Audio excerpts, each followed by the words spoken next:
Shalom semuanya. Shalom, selamat pagi, selamat hari Minggu. Pak Gembala, terima kasih buat semua hamba-hamba Tuhan dan jemaat di tempat ini. Saya percaya kita ada di tempat yang tepat dan waktu yang tepat. Amin. Kita sedang bersama dengan orang-orang yang tepat dan saya percaya ini adalah momentum rencana Tuhan yang besar yang Tuhan mau berikan dalam hidup kita. Tuhan selalu punya agenda, pasti punya agenda. Tuhan bukanlah Tuhan tanpa agenda atau rencana. Dan di dalam setiap agendanya pasti ada keterlibatan kita di dalamnya. Jadi kita adalah bagian dari rencana Tuhan yang besar dalam kehidupan setiap kita maupun kehidupan sesama kita. Yang percaya katakan amin. Amin. Baik, saya mau ajak kita lihat satu bagian firman Tuhan dalam Yesaya 58 lalu ayatnya yang ke-12. Ada satu pesan ya yang masih sangat relevan sampai hari ini, di mana anak-anak Tuhan bisa menghidupi dan menjalaninya. Baik, kita baca terlebih dahulu saudara. Yesaya 58 ayat yang ke-12, hitungan yang ketiga. 2, 3. Engkau akan membangun reruntuhan yang sudah berabad-abad dan akan memperbaiki dasar yang diletakkan oleh banyak keturunan. Engkau akan disebutkan memperbaiki tembok yang tebus, yang membetulkan jalan supaya tempat itu dapat dihuni. Perhatian baik-baik. Ini adalah informasi mutlak dan sempurna tentang kita. Jadi kalau saudara baca ayat ini, sebenarnya kita sedang bercermin tentang sesuatu yang ada dalam hidup kita. Saudara nggak mungkin bisa lihat sempurna diri kita. Contoh pagi hari ini, saya yakin sebelum kita ke ruangan ini semua sudah bercermin, betul? Saya biar tidak ada rambut tetap bercermin. Benar? Karena cermin itu penting. Untuk apa? Untuk tahu kita itu udah sempurna apa belum gitu. Ya. Nah, tapi kan cermin untuk tampilan luar kita. Yang di dalam kita, saudara perlu cermin ajaib. Nah, Yesaya 58 ini menginformasikan siapa kita, itu pertama. Kedua, kita akan lakukan apa dalam hidup ini. Ketiga, ada potensi apa di dalam kita. Makanya bersyukur sekali kalau kita bisa dengar firman Tuhan, karena firman menunjukkan kemampuan-kemampuan mutlak yang ada di dalam kita. Nah, ayat ini menunjukkan, pertama, engkau akan membangun reruntuhan. Ya, saudara, kalau saya nggak salah sebelah ini bukan toko material ya, toko ini ya, tembakau ya. Ya, saudara, orang kalau bangun sesuatu biasanya itu dari nol, bukan dari reruntuhan. Kalau reruntuhan itu dibiarin. Ya, reruntuhan artinya sudah jadi awalnya, tapi runtuh atau diruntuhkan. Nah, kita bukan membangun sesuatu dari nol, tapi kita membangun sesuatu dari reruntuhan. Dari pondasi-pondasi yang rusak. Nah, di sini dibilang kita memperbaiki dasar yang diletakkan banyak keturunan. Itu dia. Jadi mungkin beratus-ratus tahun sebelum kita ada hari ini, ada dasar-dasar yang diletakkan banyak orang. Gara-gara dasar itu semuanya runtuh. Nah, waktu semuanya runtuh, biasanya orang biarkan. Nih, kalau saudara ke Turki, ada 7 jemaat yang ditulis di kitab Wahyu. 7 gereja di kitab Wahyu. Dan Bapak Ibu saudara tahu apa yang terjadi saat ini? Semuanya reruntuhan. Jadi kalau turun ke sana, orang kecewa, nggak ada gerejanya, cuma batu-batu reruntuhan. Kalau tidak ada pembangun, pasti akan tetap jadi reruntuhan.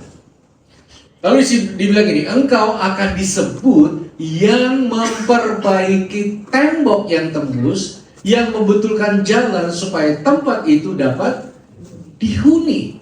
Satu kemampuan istimewa untuk membangun, nah saya suka menyebutkan ini, sesuatu yang orang lain gak bisa bangun. Untuk memperbaiki sesuatu yang orang lain tidak bisa perbaiki, saudara. Jadi ketika ada reruntuhan dalam hidup kita, dalam hidup seseorang, keluarga, ekonomi, bangsa, kota, maka kita sedang dalam sebuah panggilan. Amin, saudara. Panggilan apa? Hadir untuk memperbaiki reruntuhan yang ada. Saudara, bangunan sejati itu pasti manusia. Kenapa gereja-gereja di Wahyu tetap reruntuhan? Karena manusianya nggak dibangun.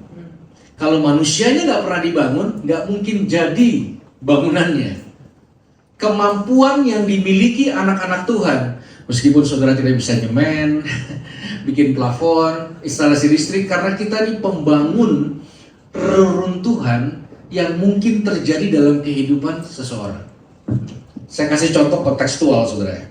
Kalau saudara lihat berita Jawa Barat, saat ini santer dengan kalimat ini, bounty hunter, saudara mendengar? Ya, bounty hunter ya. Bounty hunter itu adalah sekelompok orang yang merasa harus menjadi pemburu. Siapa bounty itu? Adalah nama atau label yang diletakkan pada orang-orang dalam kategori LGBTQ. Nah, tapi aktivitasnya apa? Mengejar-ngejar transpuan di pinggir jalan, lempari dengan botol berisi air seni, ada yang memukul dan sebagainya. Karena mereka anggap apa? Gini, saudara, ini filosofinya. Kalau sudah rusak, hancur, reruntuhan, ya dihancurkan sekalian. Nah, Tuhan ajar kita, ketika kita berhadapan dengan reruntuhan, bangun, bukan malah dihancurkan. Ketika ada kegagalan, itu bukan rame-rame dihukum. Makanya representative of Christ Kingdom sangat dibutuhkan, terutama di wilayah Jawa Barat. Amin. Perlu ada suara yang mewakili Bapa kita di surga dan kerajaan yang sesungguhnya. Orang kalau dilihat manusia ini rusak, dia dihancurkan aja. Dianggap hina, dianggap siapapun yang tidak layak gitu. Saya bayangin dilempar air berisi kotoran seni. Ya, itu kan mengindikasikan bahwasanya ini tidak layak jadi manusia. Betul nggak? Statement yang terkenal kalau saudara baca di Siliweran, kami menerima perbedaan tapi tidak penyimpangan. Penyimpangan dikategorikan sebagai sesuatu yang hancur yang tidak bisa dibangun lagi. Nah, kita nih menerobos statement itu. Bisa. Gak ada yang gak bisa dibangun. Mau reruntuhan serusak apapun, mau dasarnya serusak apapun, bisa. Makanya urapan Tuhan turun pada gereja Tuhan. Ini bukan lagi mengenai hingar-bingar entertainment. Ini bukan lagi hingar-bingar kebesaran yang mungkin hari ini banyak dipertontonkan di kota-kota besar. Tentang apa itu ministry. Ternyata ministry dan kehadiran gereja adalah berdiri di titik-titik krisis yang ada di sekitar kita. Yang setuju katakan amin. Amin. Bayangkan saudara kita akan disebut yang memperbaiki tembok yang tembus. Artinya apa? Ada nilai-nilai yang dijaga tembus. Saudara masih ingat Lukas 15, seorang bapak punya 2 orang anak, betul? Anak yang bungsu tembus tembok tuh, minta warisan, bapaknya belum meninggal. Artinya kalau bapak itu adalah bapak yang baik, dia bangun nilai pada anak yang sulung dan bungsu. Yang bungsu ini mulai runtuh. Semua yang dibangun di luar Tuhan pasti runtuh. Pasti runtuh. Bisnis kah, mau pernikahan kah, mau pelayanan kah, pasti runtuh. Nah, luar biasa. Yang di dalam Tuhan bukan pasti runtuh aja. Kalau dia buka hati dan bertobat, itu runtuh, bisa bangun lagi. Saudara berakhir di kandang babi, anak yang bungsu itu. Anak yang sulung tidak. Anak yang sulung bajunya masih wangi, nggak bau binatang babi. Makannya masih bergizi. Anak yang bungsu mau makan ampas babi aja, itu tidak bisa. Runtuh tuh udah hancur, boom. Lalu teringat di rumahnya, bapaknya banyak sesuatu yang baik. Dan anak itu pulang, saudara ya, masih ingat cerita itu? Luar biasanya, bapaknya nggak menghancurkan waktu anaknya pulang.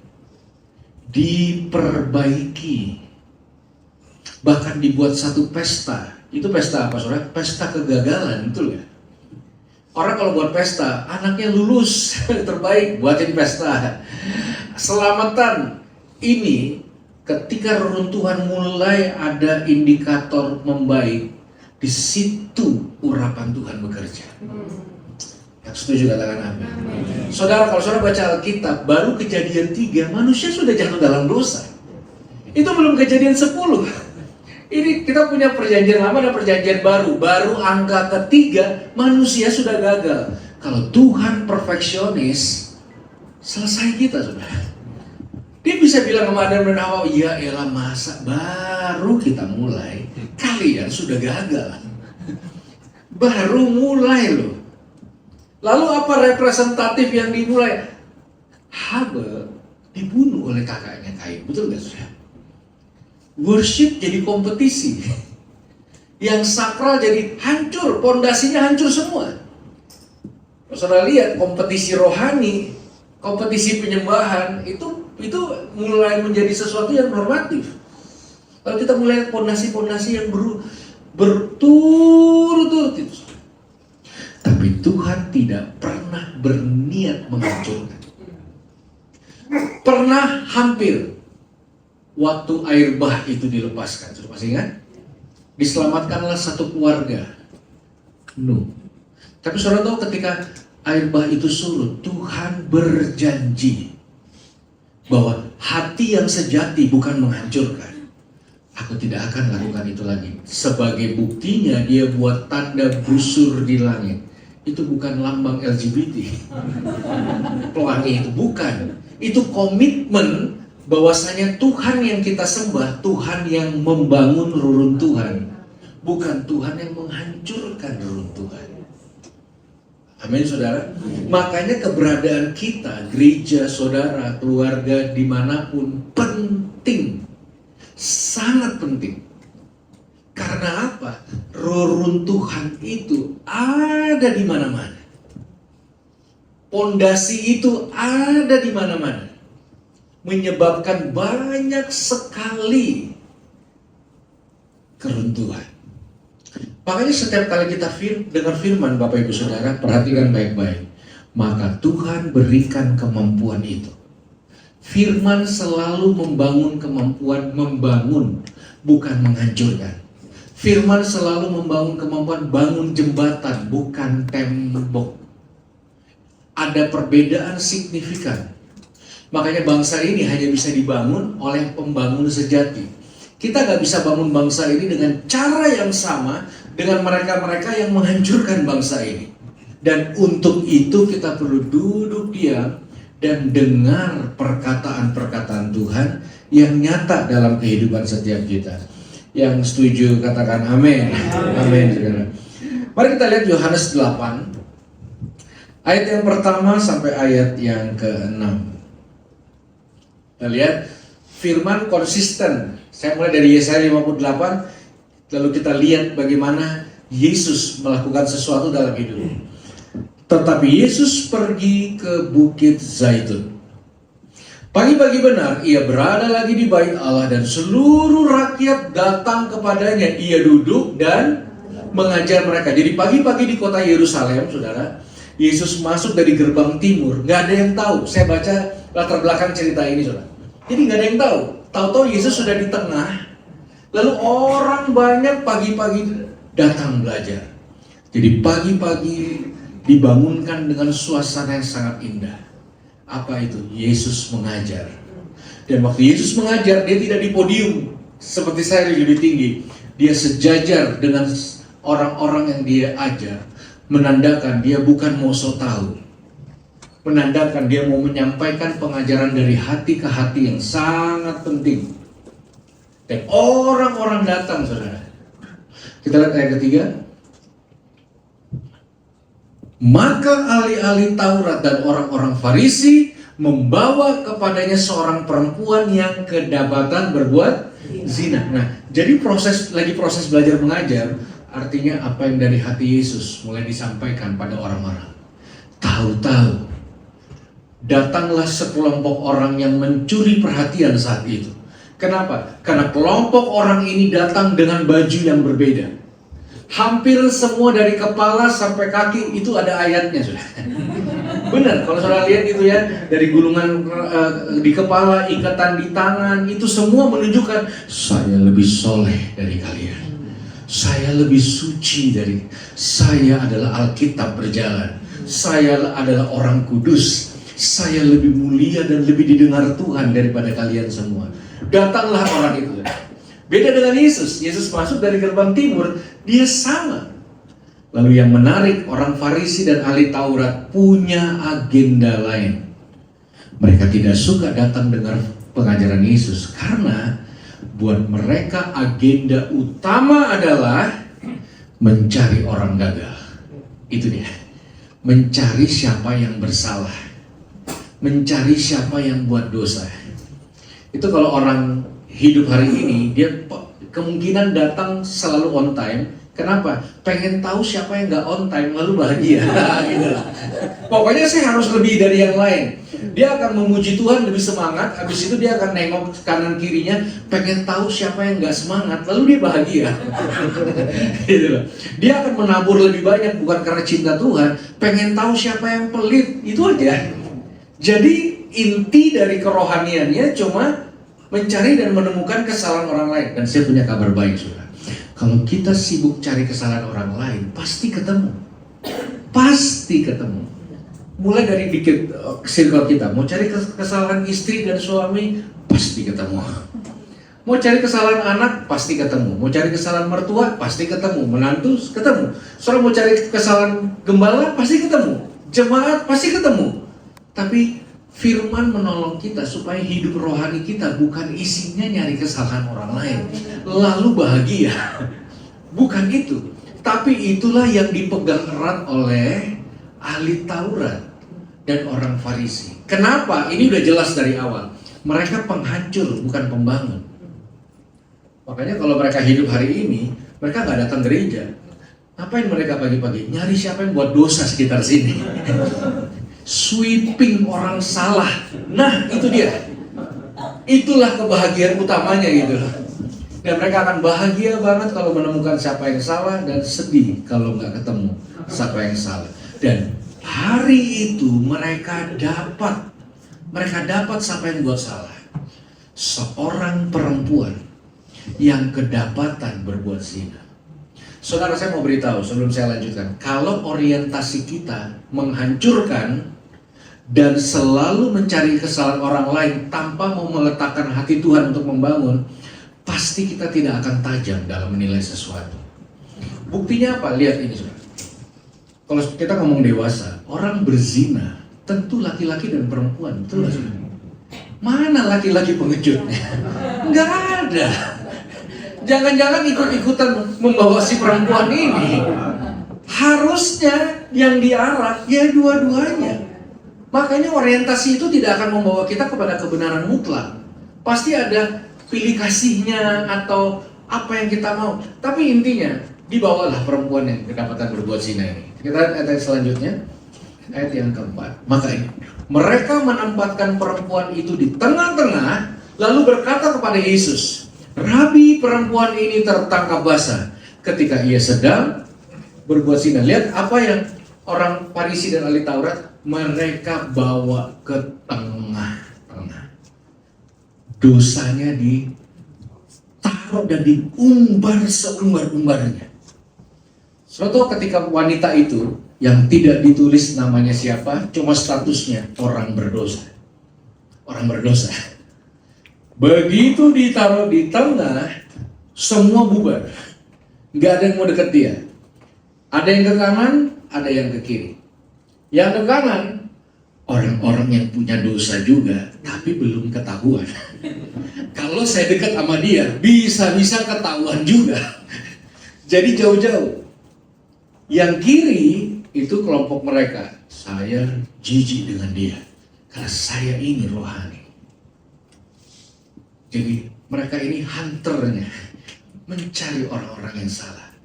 Bukan untuk memulihkan, untuk menghancurkan keruntuhan itu. Dan Yesus sebagai tokoh sentral berusaha dimanipulatif oleh ahli-ahli Taurat. Rabi, Kenapa dia panggil Rabi? Karena Yesus sedang mengajar. Katanya kamu guru dan jago ngajar. Ketika kamu sedang ngajar, ketangkap seorang wanita yang sedang berbuat zina. Lihat ayat yang kelima. Musa dalam hukum Taurat memerintahkan kita untuk melempari perempuan-perempuan yang demikian. Apakah pendapatmu tentang hal ini? Saudara tahu ini kalimat jebakan. Ini kalimat jebakan. Artinya gini, di tengah orang banyak, orang Farisi sudah merencanakan melakukan ini pada Yesus. Apa pendapatmu tentang ini? Artinya gini, saudara. Kalau Yesus melempar wanita ini dengan batu, Yesus melanggar perkataannya sendiri. Kalau ditampar pipi kanan, kasih pipi kiri. Ampuni yang bersalah padamu. Itu semua yang Yesus ajarkan. Tapi kalau Yesus tidak lempari perempuan ini, saudara tahu apa yang terjadi? Pagi itu statusnya berubah menjadi penista agama. Yesus menista hukum Musa. Maju kena, mundur kena. Saudara tahu pembangun reruntuhan kadang ada di situasi ini. Maju kena, mundur kena. Di sini dimarahin, di sini juga dimarahin.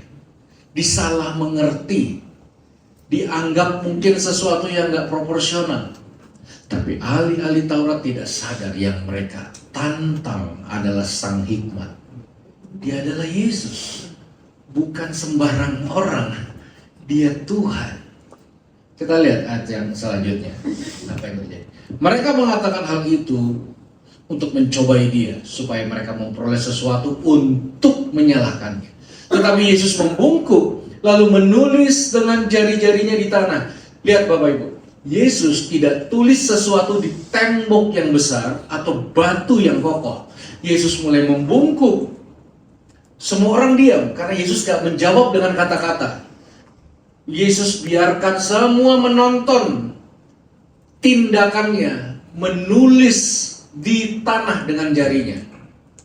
Saudara, kenapa Yesus menulis di tanah? Dia sedang menunjukkan pada semua orang, semua manusia asalnya dari tanah.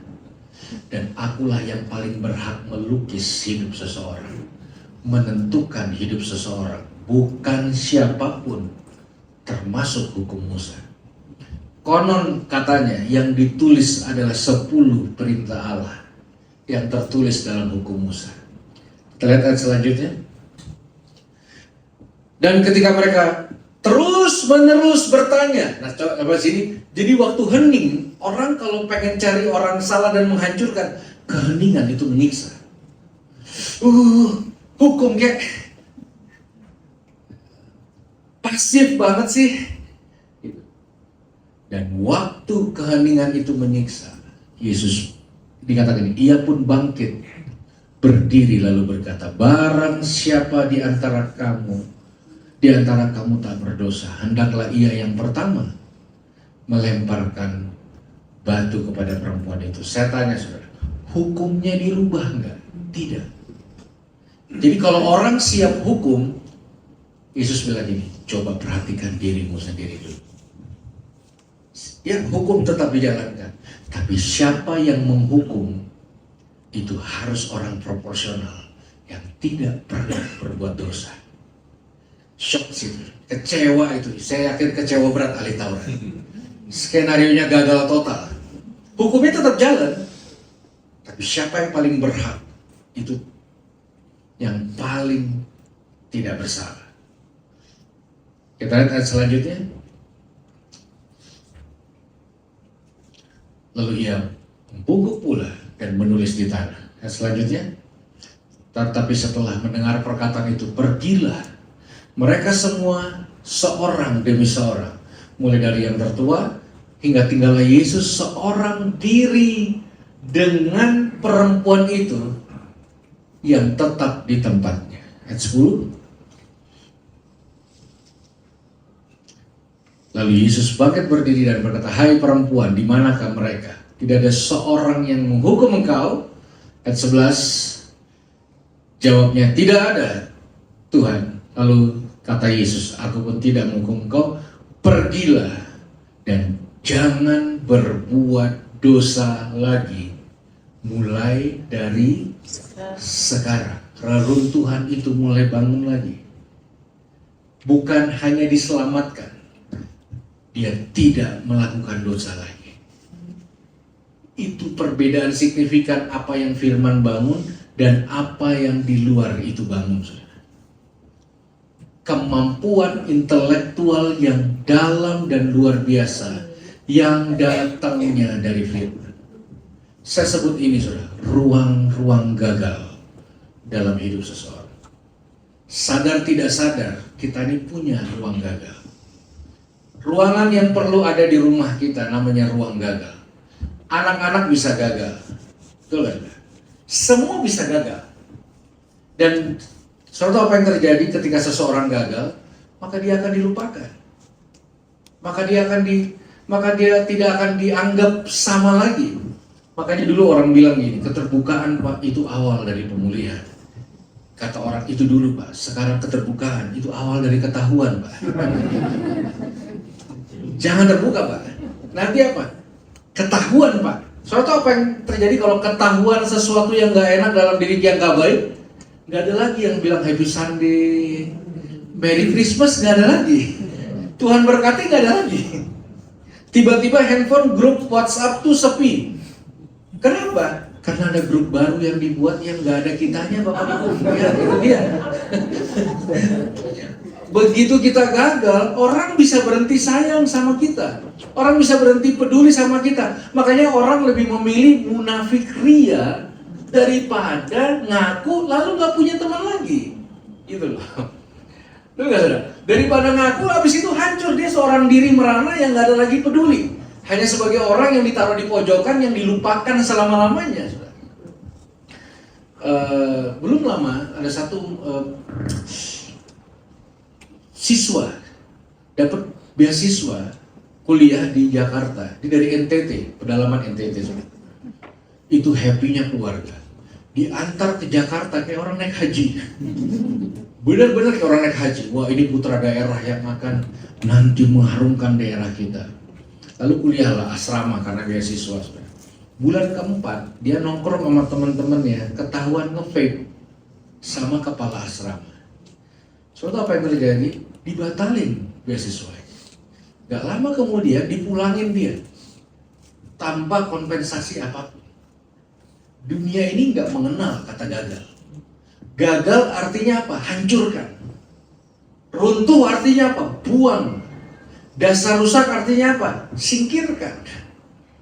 Nah, pembangun-pembangun yang datang dari hati dan firman, dia mampu membangun kembali harusnya. Betul gak? Makanya kita perlu duduk firman, makanya kita diproses satu sama lain, makanya kita belajar, makanya kita ikut pemulitan, makanya kita punya visi gembala dan sebagainya, supaya kemampuan di dalam ini matang. Bukan makin diberkati aja, makin sukses, makin sehat, itu baik, tapi kematangan di dalam itu lebih menentukan. Itu lebih menentukan daripada apa yang bisa digenggam. Saya ulangi sudah, kematangan di dalam lebih menentukan dibanding apa yang bisa digenggam. Sakeus sudah kaya terlebih dahulu sebelum cari Yesus. Sakeus kalau hidup hari ini pasti terkenal karena dia pimpinan petugas pajak, sudah. Dia menarik pajak dari rakyat jelata sampai pimpinan Romawi. Dia sudah memenuhi kriteria pokok-pokok doa anak-anak Tuhan hari ini. Sukses, berhasil, jabatannya bagus, anak-anak keluarganya juga baik-baik aja. Sudah, tanpa Tuhan. Tapi kenapa dia naik ke atas pohon? Hanya untuk ketemu Yesus. Pimpinan pajak main di atas pohon.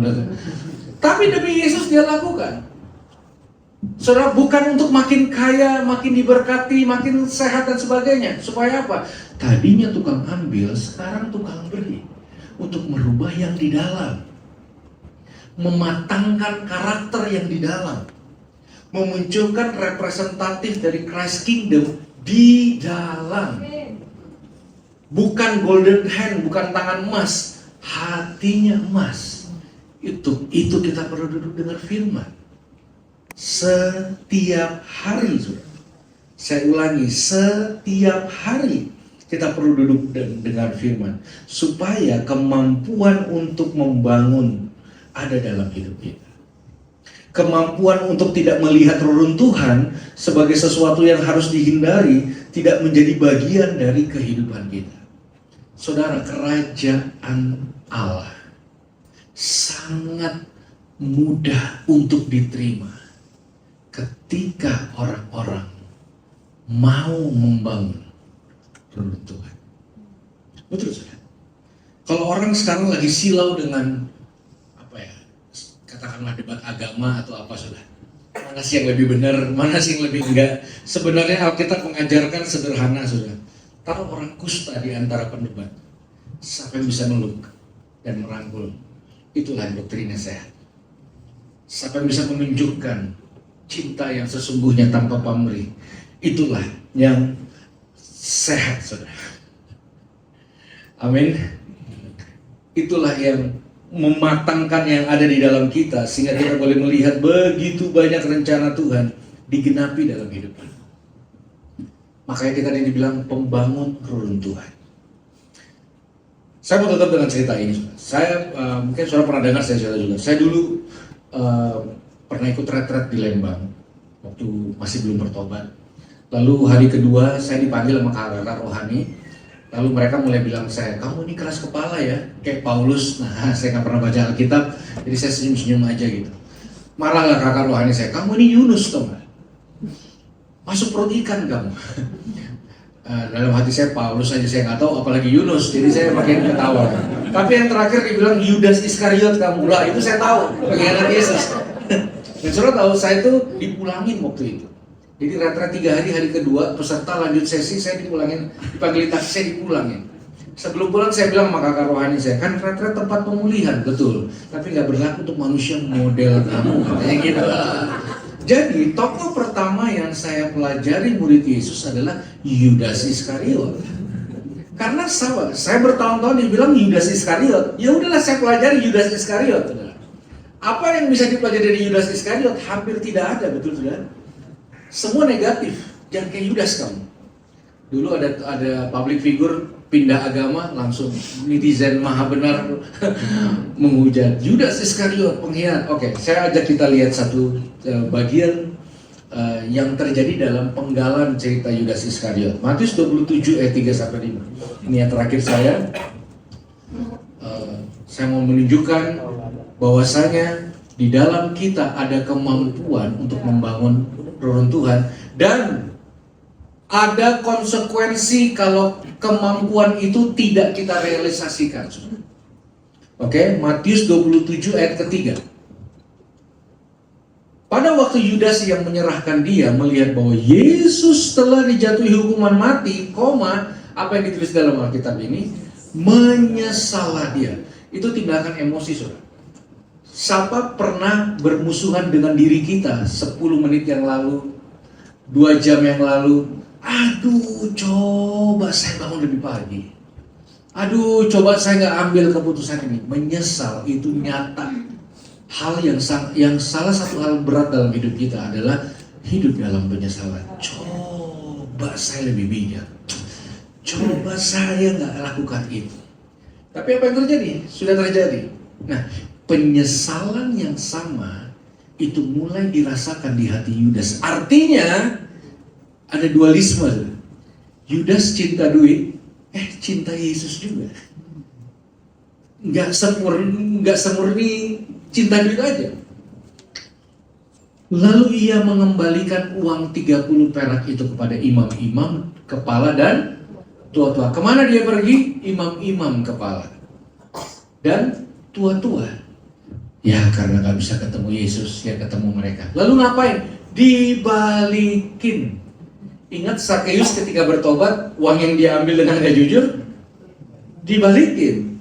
Jadi saya mengindikasikan ini penyesalannya kayaknya bukan kaleng-kaleng deh. Memang dia udah runtuh, udah hancur lebur. Tapi kayaknya mau coba bangun lagi. Ya, kalau air mata buaya kan nyesel doang tapi nggak ada tindakan gitu, coba nyesel tapi ya begitu. Dia mulai lakukan itu. Coba lihat ayat yang keempat. Ayat selanjutnya.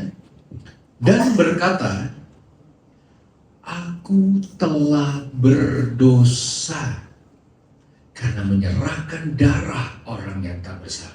Saudara lihat baik-baik kalimat ini, aku telah berdosa. Apa itu? Dia ngaku dosa. Dia bilang ini, yang dosa ini saya. Ini, mau cari orang berdosa? Tidak perlu. Ini yang berdosa. Dia menyesal, dia balikin uang, dia ngaku dosa. Yudas menurut pandangan teologi saya lagi berusaha bangun reruntuhannya. Lagi berusaha. Aduh, coba deh, ya udah balik deh, tobat deh. Tapi jawab mereka, siapa ini? Imam-imam, kepala dan tua-tua. Apa mereka bilang? Apa urusan kami dengan itu? Itu urusanmu sendiri. Coba lihat. Berarti imam-imam bukan pembangun reruntuhan. Betul? Makanya buat saya, penerimaan dan pengampunan itu awal dari pemulihan. Terbuka tanpa penerimaan itu interogasi namanya. Ya, kita tahu setelah ini kejadian apa? Kejadian Yudas tidak pernah dibenarkan. Dosa. Tapi saya mau beritahu, kalau orang berdosa, saudara, ketemu hamba Tuhan, lalu hamba Tuhan bilang gini, apa urusannya sama saya? Maka orang itu akan pikir Tuhan juga akan bilang yang sama. Kalau Tuhan udah bilang gini, apa urusannya sama aku? Ya buat apa lagi hidup? Saya pernah sekali dapat suara Tuhan dari teman saya. Mereka bilang, ada suara Tuhan buat kamu. Waduh, saya udah mau nangis terharu karena udah lama gak dengar suara Tuhan. Dapat dari teman. Teman saya bilang gini, Tuhan memandang kamu ya di depan. Habis itu dia memalingkan wajahnya dan meninggalkan kamu. Coba kalau saya percaya, saya gak berdiri hari ini. Tuhan ninggalin saya, merana saya seumur hidup. Buat apa saya hidup? Ini pentingnya menemukan pembangun bukan penghancur. Saya tutup dengan kalimat ini. Saudara tahu, Petrus sangkal Yesus 3 kali. Ketemu Yesus, pulih. Orang perempuan Samaria punya suami banyak, ketemu Yesus, pulih. Perempuan yang baru aja kedapatan berzina, ketemu Yesus, pulih. Petrus jadi rasul luar biasa, semua jadi orang-orang hebat, ketemu Yesus. Yudas ketemu imam-imam, hancur. Karena imam-imam bukan pembangun, penghancur. Apa urusan kami dengan itu? Pentingnya kita berdiri atas bangsa ini, bukan sebagai penghancur, tapi pembangun reruntuhan. Kalau seorang bilang gak bisa, itu karena kita memang gak bisa. Situlah Tuhan urapi gereja ini, Tuhan urapi gembala dan semua jemaat. Mungkin kalau kita lihat ya, kalau di kota besar kan suka sekali kompetisi gitu ya, banding-bandingkan gitu. Band terbesar, gereja terbesar, sudahlah. Tapi ada sesuatu yang menarik di Cipanas dan Cianjur, Sukabumi ini. Pembangun reruntuhan ada di tempat ini. Dipersiapkan di tempat ini. Yang Tuhan pakai adalah, ini perhatikan baik-baik, ini kalimat terakhir saya, namanya unfamous generation. Orang-orang yang tidak terkenal. Pembangun itu biasanya bukan orang terkenal. Orang-orang yang tidak populer. Orang-orang yang mungkin gak dianggap. Tapi di dalamnya ada urapan dan representatif dari Christ Kingdom nyata. Dan itu adalah kehormatan kalau kita bisa dipakai Tuhan untuk melayani seumur hidup kita. Yang mau kasih tepuk tangan yang